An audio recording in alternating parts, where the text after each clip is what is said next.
Exactly 10 o'clock. Good morning, ladies and gentlemen, and welcome to this seminar. Two very eminent institutions, Absa Bank and Novia One Business School, have joined forces to bring us this webinar on the topic of wills and estates. Maresha de Bruin will cover the importance of wills. Dr. Vian van Tonder will present the financial aspects around this all. And Darren Gardner will speak to us about estate planning. Now, you've noticed I did put some arrangements in the chat line, but just to repeat, all of these presenters come with stellar academic backgrounds and years of experience. This webinar has been scheduled for 1 hour from 10 o'clock till 11 o'clock, and each presentation will last around 15 minutes. That will leave us with 15-minute question time.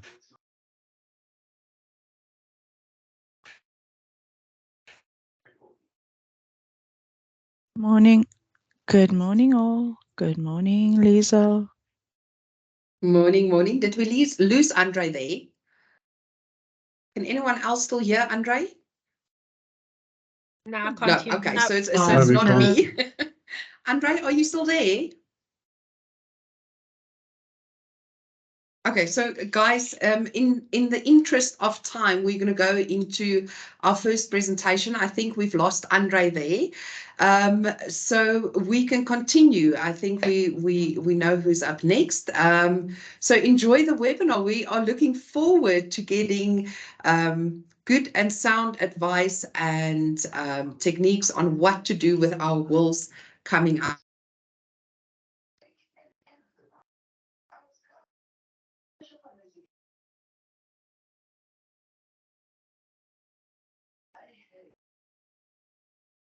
I think we'll then continue and hopefully Andre will be able to join us shortly. I'm going to kick off the series with the essence of estate planning, which is a theme that carries on throughout the three-part series of webinars. I'm Darren Gardner. I'm a legal and advisory specialist for Absa Trust.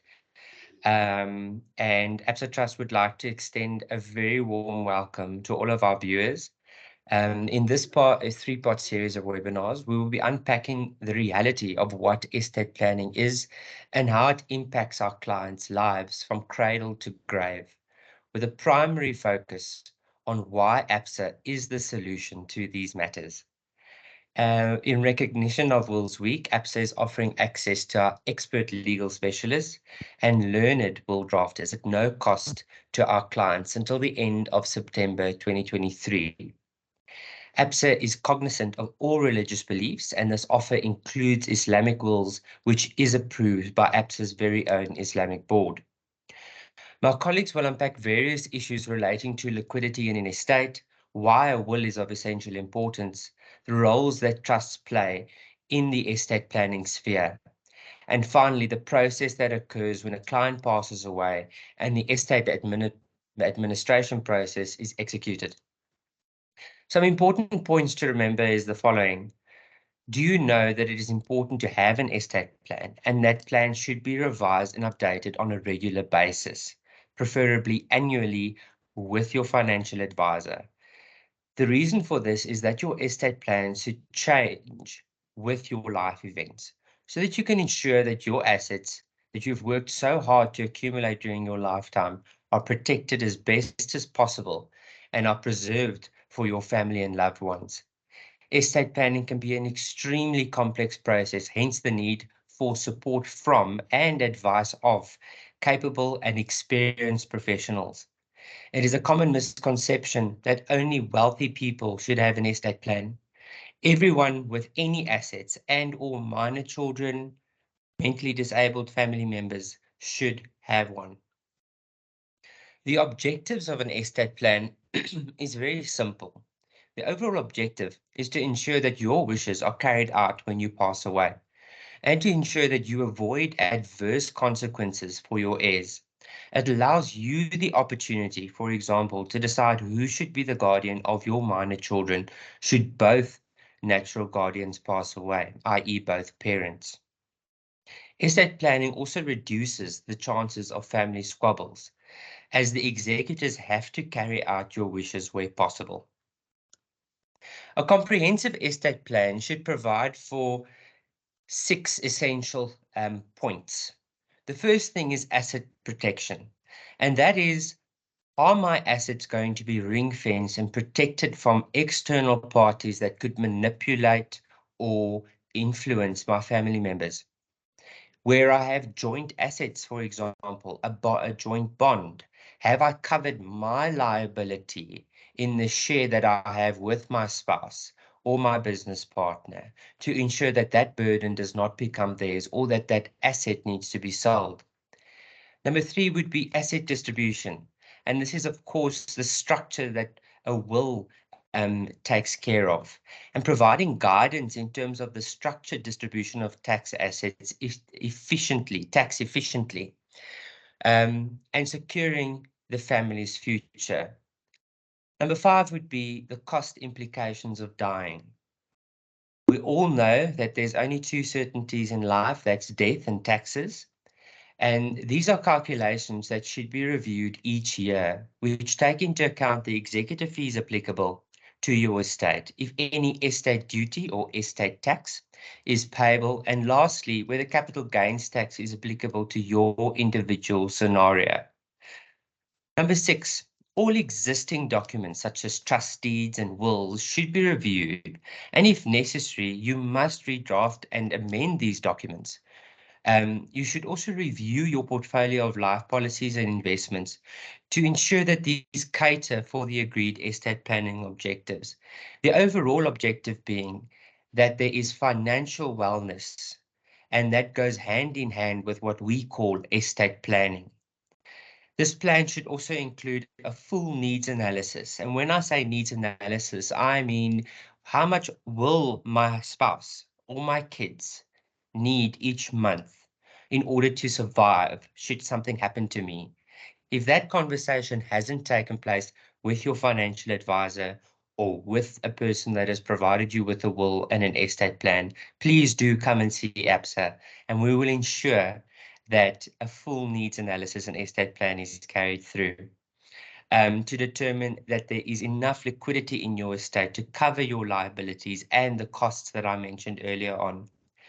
And my colleague, Dr. Wiaan van Tonder, will be touching on this matter shortly.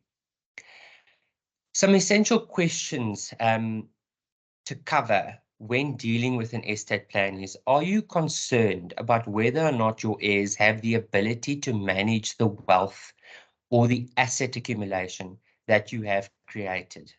Do you trust them and their capabilities in order to go forward with this?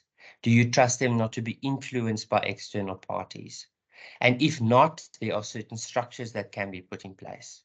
Do you have minor children or relatives with special needs that are financially dependent on you?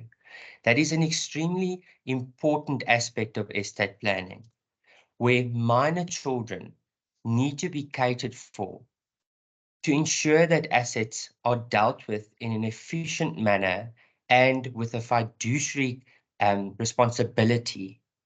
Even more so in the case of special needs children, as they are completely, special needs children and persons, as they are completely financially dependent and cannot generate income should they be reliant on you. Which of your assets should go to whom? Without a proper estate plan and a will in place, the Intestate Succession Act and an insolvent estate could be your relative's reality. When my colleague Marisha de Bruin will be discussing the implications of not having a will and not having and having an insolvent estate will be touched on by Wiaan van Tonder.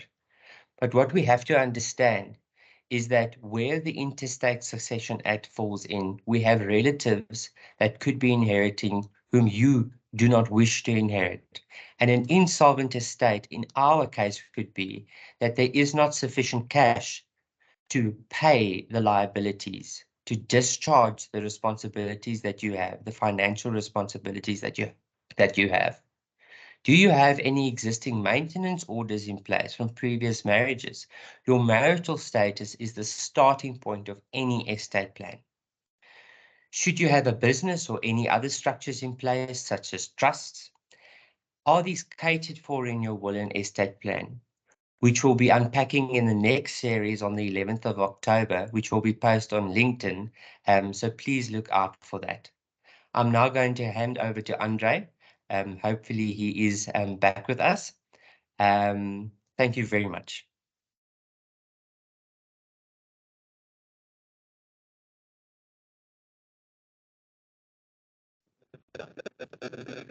Thank you. I trust Murphy and I are back. Guys, can you hear me? Thumbs up, please. I do apologize. As I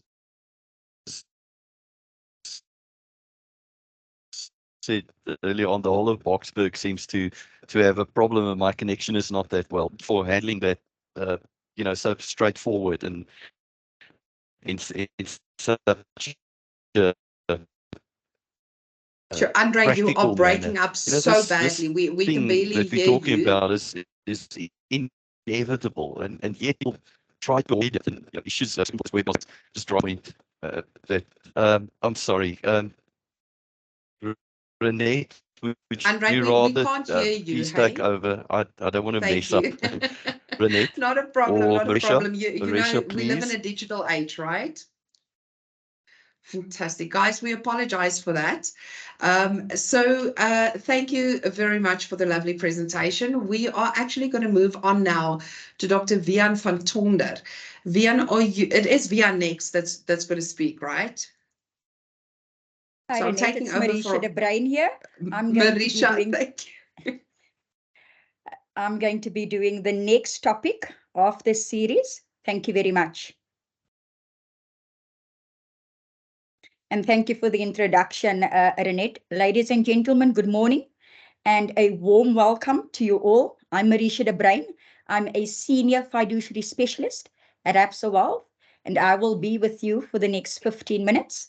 Thank you, Darren, for that very succinct overview.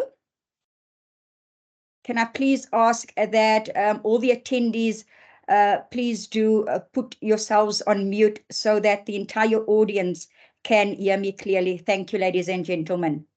So Darren has given us a very succinct overview and given us a lot of information in respect of estate planning, which forms part of holistic financial planning, ladies and gentlemen.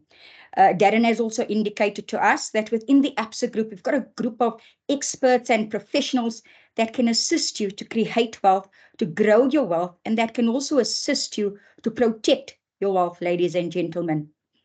We do planning from cradle to grave.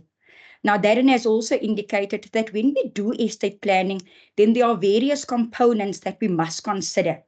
And one of those components, ladies and gentlemen, is the will and testament. Now, my role for today is going to be to share with you information and also to engage with you on this very, very crucial topic, which is the importance of wills. Now, ladies and gentlemen, research has shown that 77% of estates lodged with the High Court of South Africa is registered without a will. And that's quite alarming. Research has also shown that 70% of actively working people in South Africa do not have a will. And so possibly when we do a deep dive into estates that are lodged with a will and testament, further considerations need to be given to the validity of the will. Secondly, whether it is practical for the executor to execute on the will. And then thirdly, consideration must be given to whether the testator or testatrix has in fact accurately articulated their wishes in the will. And the question then begs, how many of the wills will be contested? Now, ladies and gentlemen, a will is arguably the most contested document in the world. Icons and legends have passed away without a will.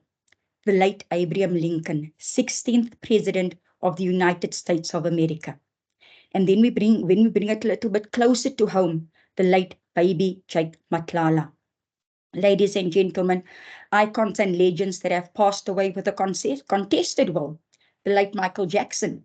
And then when we bring it a little bit closer to home, our beloved, our icon, the late President Nelson Mandela. And due to a certain asset that which formed part of his estate, the will was contested.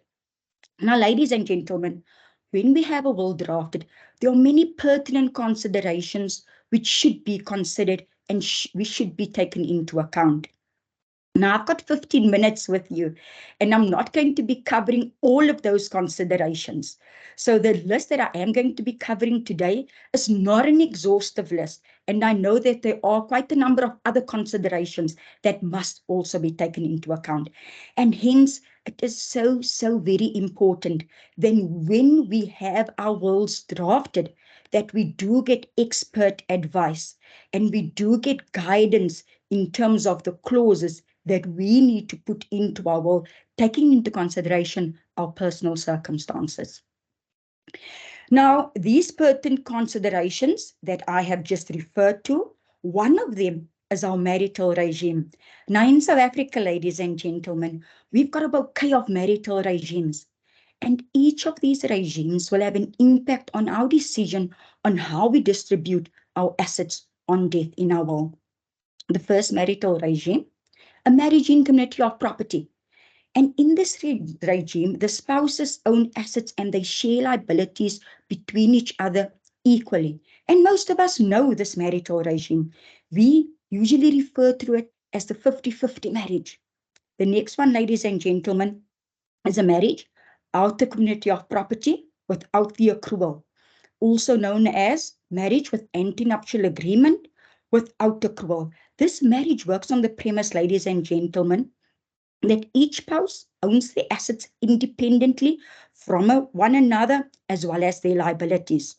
Now, lastly, a marriage out of community of property with the accrual, also known as the marriage with antenuptial contract with the accrual. This marriage works on a more complex basis, whereby spouses will share in the growth of assets during the subsistence of the marriage.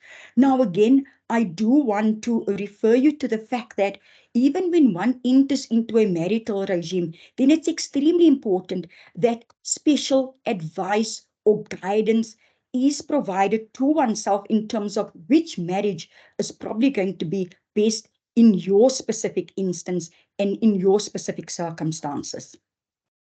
I want to move to some of the other pertinent considerations, ladies and gentlemen, which one needs to consider when having your will drafted. And one of them is also the provision for loved ones and dependents within the will and testament. Now, when you have your will drafted, you can make provision for special bequests within your will. You have the ability and you've got the choice of within your will, you can bequeath certain personal assets or sentimental assets to specific persons. And here probably the way to explain it is best by way of an example. You might have that very special bike that you want to bequeath to a special nephew or to a special son, or you might have your wedding dress that you want to bequeath to one of your daughters or to a niece. Ladies and gentlemen, when you have your will drafted, you also have the ability to make provision for cash lump sum payments to specific heirs within your will. Again, you've got the ability and you've got a choice to, in fact, as an example, if you want a specific family member to receive a cash lump sum, this is a manner or this is the way of making sure that that specific loved one is going to receive that specific lump sum. Ladies and gentlemen, when a will and testament is drafted, you also have the ability to, within your will, to protect loved ones.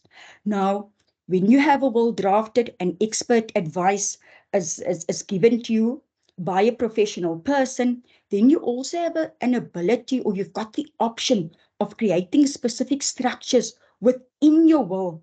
As an example, a testamentary trust, ladies and gentlemen.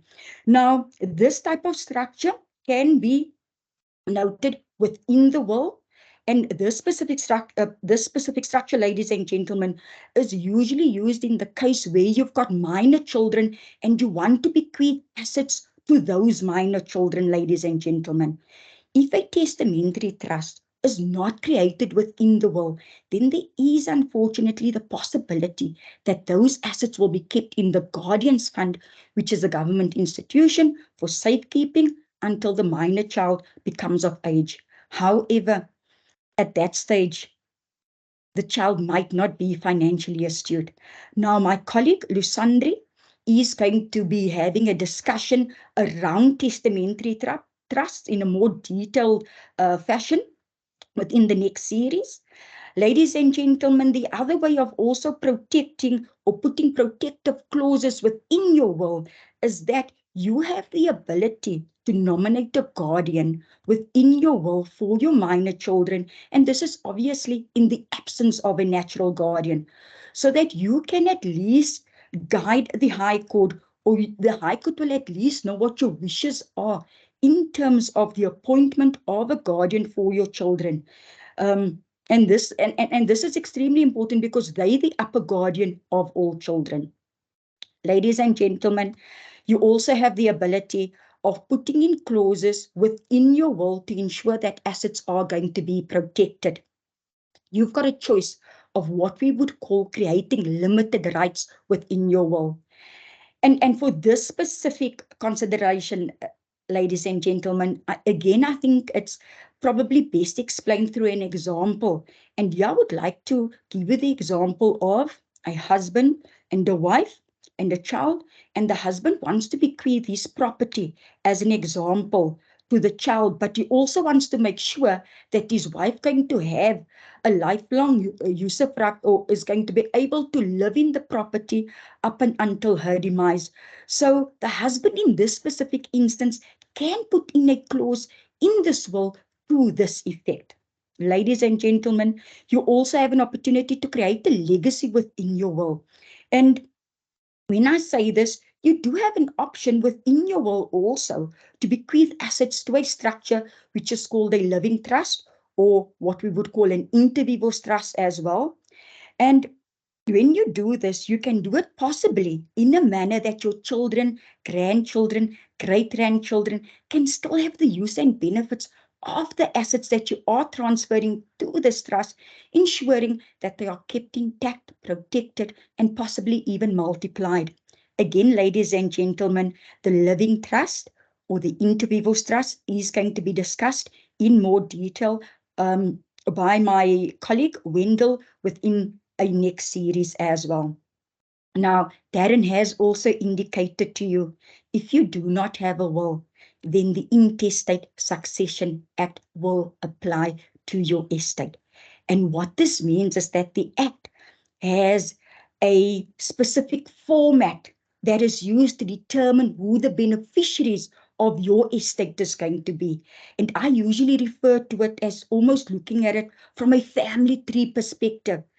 And the challenge with that is that that means that family members that you did not want to see inheriting from your estate might now inherit from your estate, ladies and gentlemen.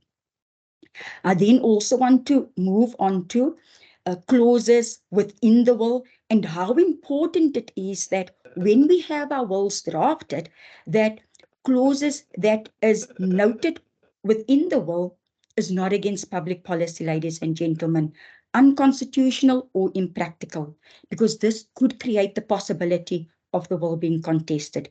The will, ladies and gentlemen, or the clauses in the will, it must be clear, there must be no ambiguity, and it must be easy for the executor to execute on the clauses of the will without difficulty.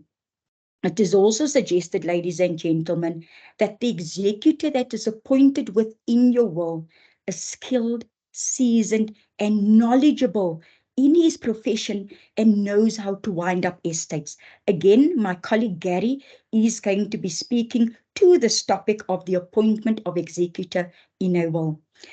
Ladies and gentlemen, lastly, I also do want to also give an indication on the assessment of impact of the will structure on the estate. when we have our wills drafted, consideration should also be given to the value of your estate, as well as the distribution of these assets. So as an example, when we have children of different ages, then consideration should possibly be given to the needs of each child at that specific age. When bequeathing business interests within your will, consideration should also be given to the impact on those clauses that you put into the will in respect of your internal business agreements, ladies and gentlemen, and whether the heirs would like to pursue those businesses or whether they are interested in carrying on with those businesses. Where you've got undividable assets, ladies and gentlemen, consideration should be given to how do you structure the clauses within your will so that there's no ambiguity in that specific bequest. Rather perhaps bequeath an undividable asset to a specific heir, or have a structure where different heirs can perhaps hold a share or an interest within that structure if practical.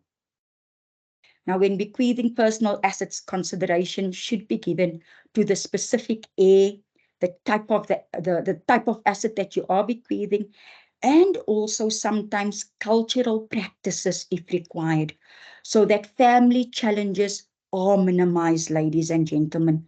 The possibility of redistribution agreements to be entered into between heirs should also be considered when drafting a will, as this might be a possibility that the heirs cannot negate depending on the estate composition. And then lastly, when drafting a will, it's extremely important to get expert advice, because liquidity in the estate is imperative to ensure that assets will be distributed according to your wishes. Now, my colleague, Dr. Vian, will speak to this matter more in detail in the next session. And in closing, ladies and gentlemen, we do live in unprecedented times and in uncertain times. So there's no better time than the present to get your affairs in order. Thank you very much. And I hope that you do have a lovely afternoon further. Andre, I'm going to hand over to you. Otherwise, I can also hand over to my learned colleague, Vian, if you are still having some technical challenges. So we're not quite sure what we're having at the moment. Can we blame it on this horrible storm that passed through Joburg last night? I'm sure we were all part of it. Guys, we do apologize. This is a little bit unplanned, but we are here.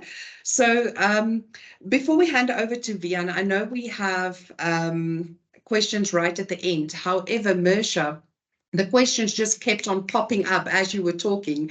So if we can quickly just maybe handle some of these questions. We had a question around, if I have two wills, which will be applicable on my death? And then should I only have a car and no other assets? Do I still need a will? Thank you. So I'll deal with the first one. In terms of having two wills, so your latest dated will have preference, provided that it complies with all of the requirements in terms of the Wills Act. And then the second question was whether if I only have a vehicle, if I'm right, I heard you correctly. Okay. Yeah. So if I only have a vehicle is an asset. There might also be other assets that you have, but there's also going to be liabilities within your estate that you might also have. So for that reason, you still need to have a will and testament drafted. I hope that answers the question. Fantastic. Well, I'm sure they will put up their hands very quickly, Marisha, if it does not. Then another question, the wills. How and where does ABSA store the documents, and for how long? Okay, so we also do comply with regulatory requirements in terms of wills or the will that we draft for our client. So we will have it in safekeeping with our clients, and that will be up and until, as an example, the client does inform us that they no longer want us to be the safekeeper of the will, if I can call it that, or if they have decided that they now want to cancel their will with us. We will then take that original will and we will then send it through to the client via registered post so that the client now does have that will. Wow. Okay. Thank you. Thank you for that. What happens if I have a written will, but it is not signed when I pass? Okay. So those are the challenges that we, I think, experience on a very, very regular basis. And that's the reason why the Act does give us an indication in terms of the requirements that needs to be fulfilled when a will is drafted. So there's two witnesses that needs to sign the will, and obviously also the drafter that needs to sign the will. Although that might give an indication to the court that those are your wishes, but there are certain requirements that must be complied with in order for that will to be valid. Sure. Yes, of course. And we've all seen it in the movies, right? We know how this works. Fantastic. And then if I can have one more question, and then the rest of the questions we can answer afterwards.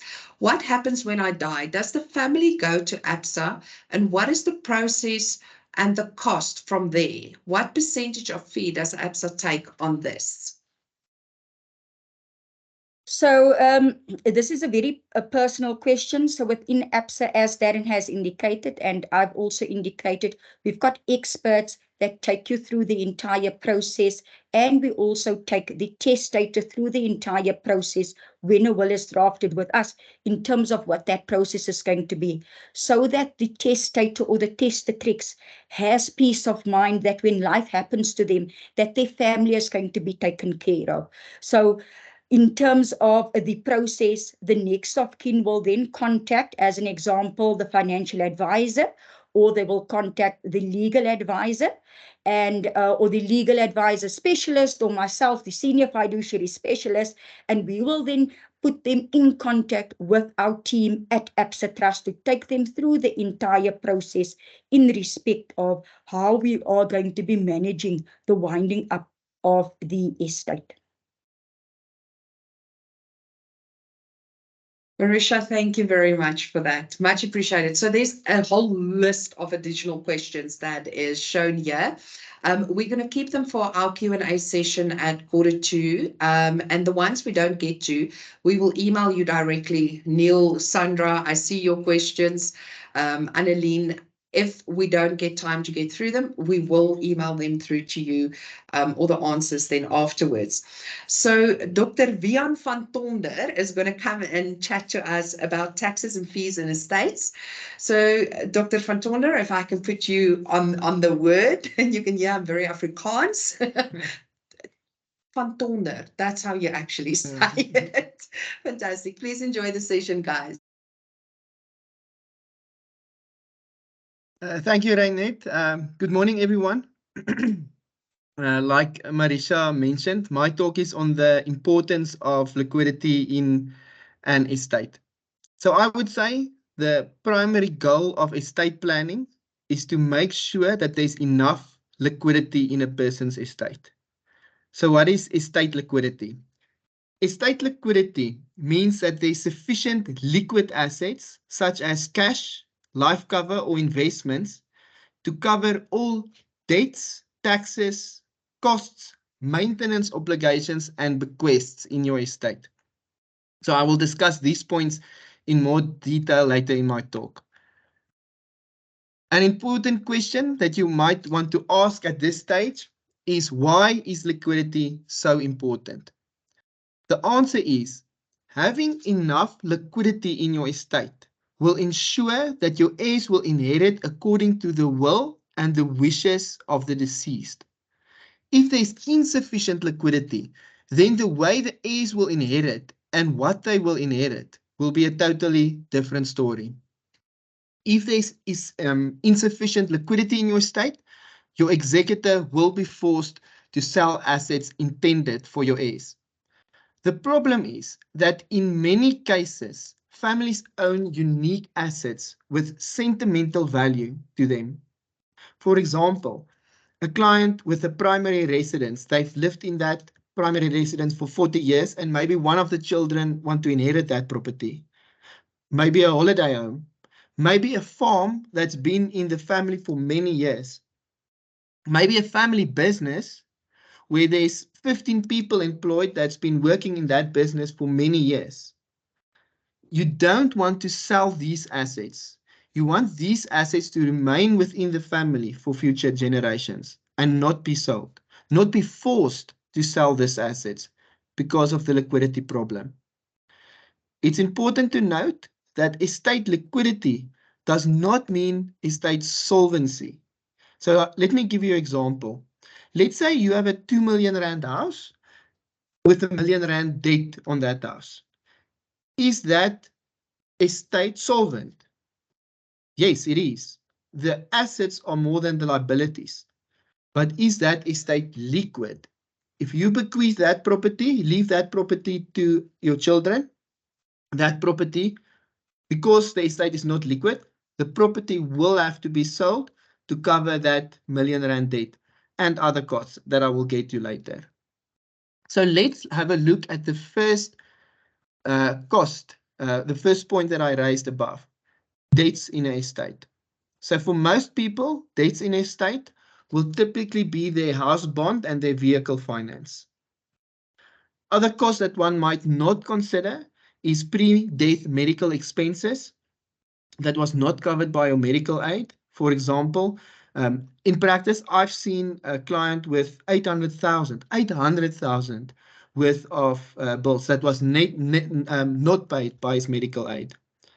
Another cost, noteworthy cost that you might not consider is business debt.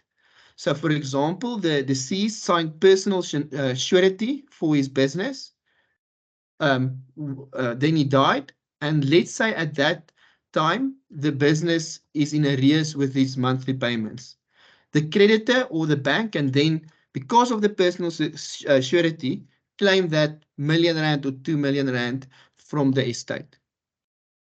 Next, let's talk about taxes. So taxes is the second point I'm raising here that can cause a liquidity problem in your estate. As an estate planner with Absa, my role is to meet with clients and help them to determine will their estate be liable for estate duty and how much. So estate duty is levied on your worldwide assets. On the first 30 million, you will pay 20% tax, and on the next 30 million, you will pay 25% tax. Also note that there's a 3.5 million rebate from SARS that if you don't use that rebate, it's transferable to the spouse, so it can become 7 million.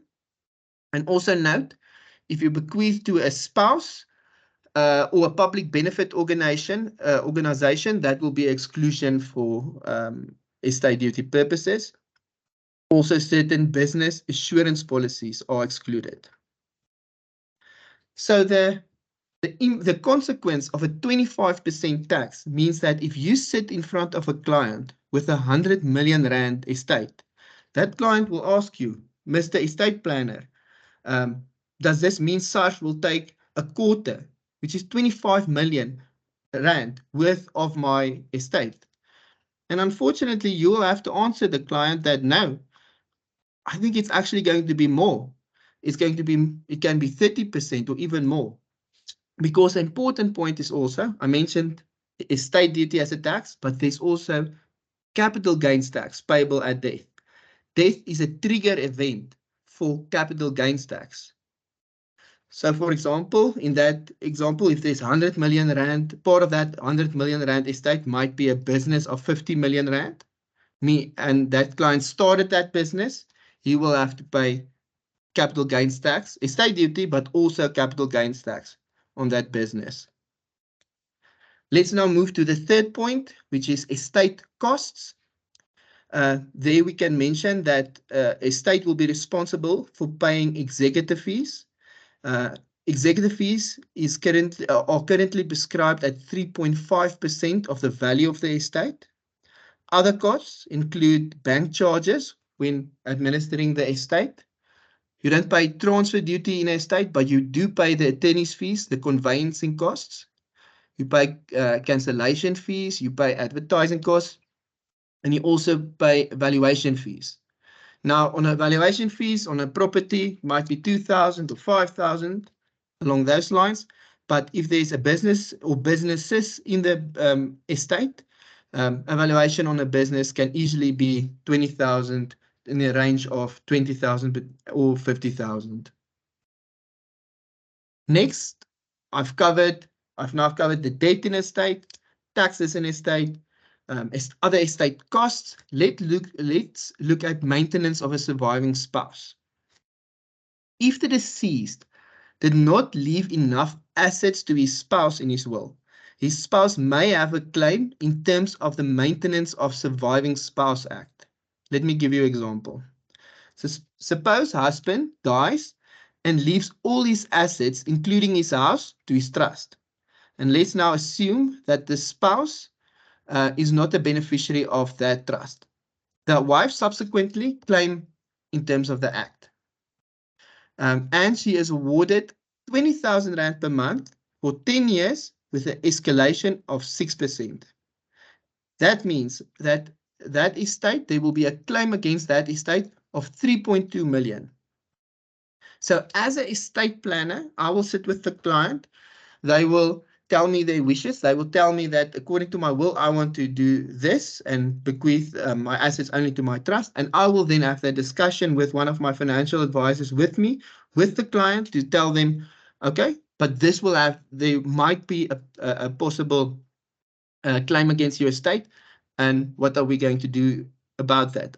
Are we going to cover it? And we'll just have that discussion with the client. The next point that I want to make, the next cost at death, or not really a cost, but something that can have a big impact on the liquidity of a estate, is specific cash bequests, legacy bequests to a beneficiary. Any specific bequest of a cash amount to someone in your will may cause a liquidity problem. If there's not enough cash in the estate to pay that cash bequest, the executor may have to sell assets. Let me give you an example. A person leaves R1 million to his daughter and the residue of his estate, including his house, to his son. If the R1 million is not in that estate, it means that the house will have to be sold, the R1 million must pay out to the daughter, and then the son will get the residue, which is the rest. The house has been sold, the R1 million has been paid out, and all costs. And I mean, on a R2 million estate, costs can go up to 150,000 if we take into consideration the costs that I mentioned of executive fees and advertising costs and valuation fees and transferring costs. So in that case, the daughter will have her R1 million because it's a legacy bequest, and the son will get the residue. Let's move over to possible solutions for the liquidity problem. The simplest solution to liquidity problem is life cover. Life cover can effectively be used to provide liquidity in your estate. It's important that you have a discussion with your financial advisor or estate planner on the best structure for your life cover. Option 1 is to nominate your estate as the beneficiary of your life cover. But then you must note, the money will pay into the estate, there will be immediate liquidity, but you will pay executor's fee on the life cover, and that life cover will form part of the winding up process of the estate. A second option is to nominate your dependent or spouse directly on the life cover. But here, caution is advised. If there's insufficient cash in the estate, that dependent or spouse that receives the life cover, they will be expected to cover the cash shortfall in the estate. To end, I want to quickly also touch on the importance of liquidity in a trust when someone leaves assets to such a trust. So I've discussed the importance of liquidity in an estate, but I just want to quickly touch on liquidity in a trust. Let me give you an example. A person decides to bequeath his townhouse to a trust for his son to live in while his son studies. very important, and I see this in practice, and I advise people to please do this. It's important for the son's father or mother to allocate sufficient cash to that trust to cover the monthly expenses and maintenance of that property. Otherwise, if there's not enough liquidity to cover those expenses in the trust, the trustees may be compelled to sell that house since they can't afford the maintenance and the monthly expenses.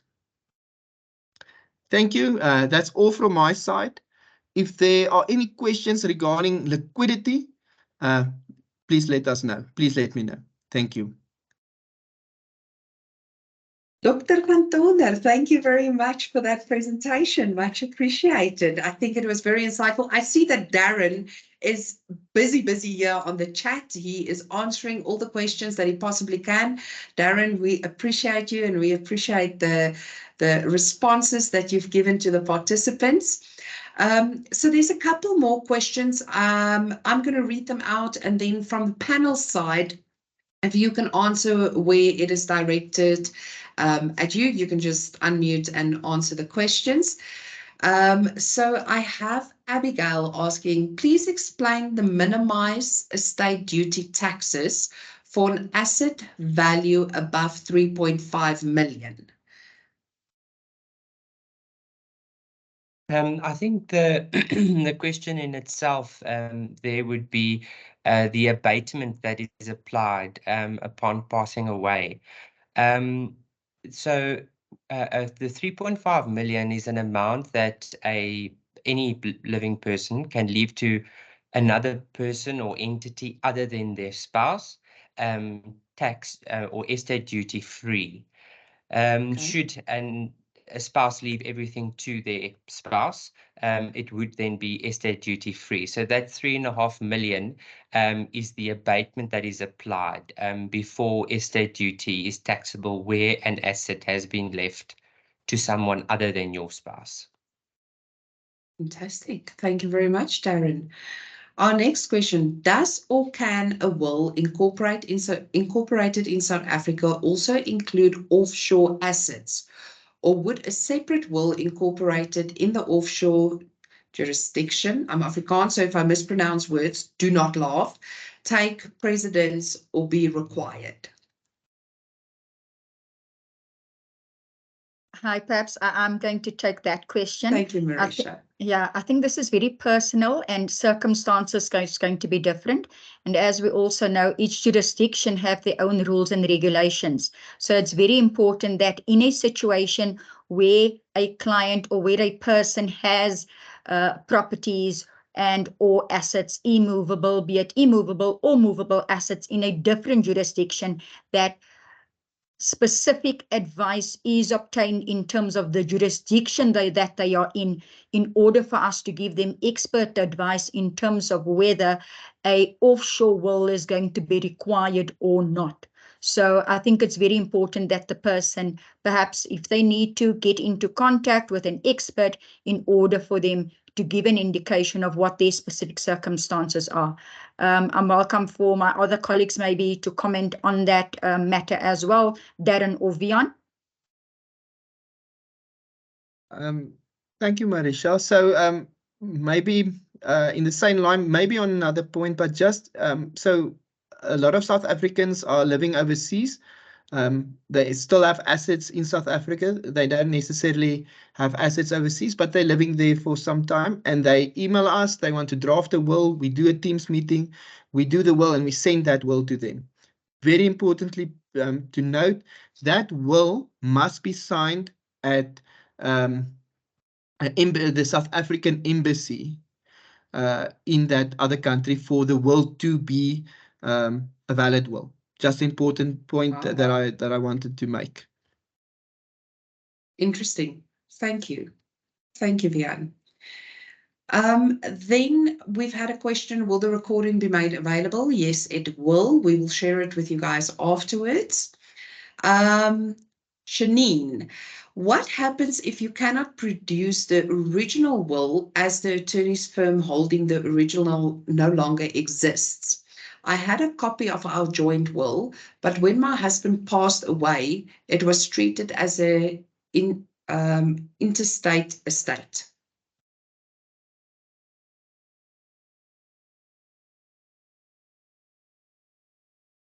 So if I could touch on that, if my colleagues Thank you, would Darren. So what should actually take place, or common practice when a law firm, for example, closes down, is that the will should be handed over to the law society which governs that particular law firm. In South Africa, there are cases where that does not occur. Should a copy of that will be available, the Master of the High Court, in very, very certain cases, will make a decision on whether they will execute on that will. However, where they decide that it will be dealt with in terms of the Interstate Succession Act, that can be consulted with the Master of the High Court. Sure. Okay. Thank you. Thank you for that, Darren. Another question, if I have life policies, does the proceeds go into the estate, or is the funds paid out directly to the beneficiaries? If I can answer that question, part of the liquidity discussion I had. So important, like I mentioned, have a discussion with your estate planner or financial advisor around the structure of your life policy.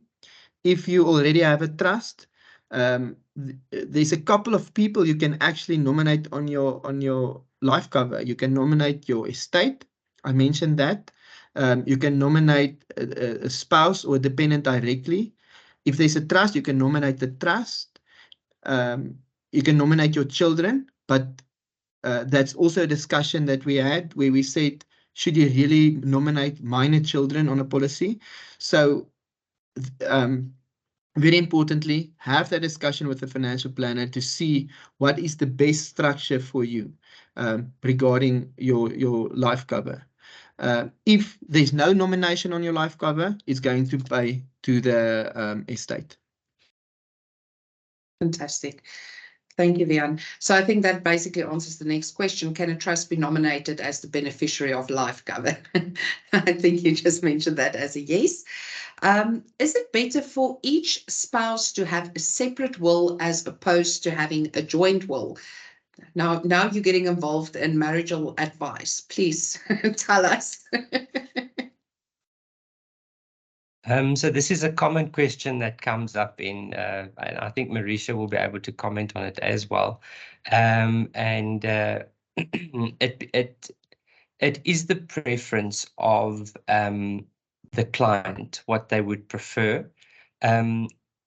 I am very hesitant on having a joint will due to the fact that what normally occurs is Darren and Marisha come in and they're married and they sign a will, and Marisha passes away and Darren never changes or does a new will because he thinks that the will is safe at the Master of the High Court. And then what can sometimes occur is that the will is not found, and it then becomes an intestate estate. I think, Marisha, if you'd like to comment, or Bian. That 100%. So from a practical perspective, also depending on how you are going to be bequeathing your assets, the view, as Darren has indicated, it is the preference of the client, but from a practical perspective, one can possibly just consider having 2 single wills. But again, also discussion needs to be had with those specific clients. What are their intention? What is the reason for them wanting to, as an example, have a joint will? But from a practical perspective, a single will or 2 single wills is probably the better option. Again, really depends on circumstances as well. Of course. Thank you, Marisha. Can a usufruct be added or stated in the will? In other words, I'd like to leave my property to the kids, but for my spouse to use until he passes away before the kids can take full ownership of it. Yeah, so hence that's also one of the considerations that you will remember that I spoke to. I think it's also very important that if one does take that decision to put a usufruct within the will, then we also have to understand what the consequences are, the pros and the cons thereof, so that we fully understand what that actually does mean for the loved ones and for those dependents, putting a usufruct within that will. So again, expert advice, extremely important. Darren or Vion, if you want, you're more than welcome to comment on that as well. But I think from my side, one needs to understand what the implications are in respect of putting a limited right or putting a usufruct within a will and testament. Vion? Yeah. Thanks, Marisha. Yeah, we can definitely help you when there's a will and you want to create a usufruct. But like Marisha said, there's tax consequences. There's capital gains tax consequences in a usufruct. There's estate duty consequences. We'll have that discussion. Over certain type of properties, you can't really create a usufruct. We'll have to have that discussion. Are you creating a right to live there, a habitatio, or is it really a usufruct that you want to create? So it is a discussion that we need to have. And especially the tax consequences, we'll have to explain that to you. Very important, yeah. Thanks. Fantastic. Thank you, Marisha. Thank you, Vian. So here's a nice one. Do I visit an ABSA branch to speak to a financial advisor to help me set up a will, or how do I go about it? Yeah, that's the first step. We have financial advisors in all our branches. They are linked to us. They are clued up. They know what to do. They've done wills a lot of years. They can help you with a estate plan and a will. If you meet with that financial advisor and it's a bit more complicated, there might be business involved, overseas assets, offshore trusts, usufructs. If it's a bit more complicated, they will ask one of us, the legal advisors, senior legal advisors, to assist them in the estate plan and advice around the estate and the will. But that's first step. You go to a branch, you meet with the advisor, and they will assist you. The information in respect of ABSA has also been put into the chat. So those that are considered a priority, they can also then go to the chat and get that information there. Thank you very much. Fantastic. Thank you, guys. And I yes, see please, that, Darren. I see that Olivia has asked three very in-depth questions regarding the estate administration process and certain laws that apply to it. And she's also asked who she can contact if she has any concerns with an estate that's being wrapped up at the moment by ABSA. I will post the contact details for the line that she can contact in respect thereto.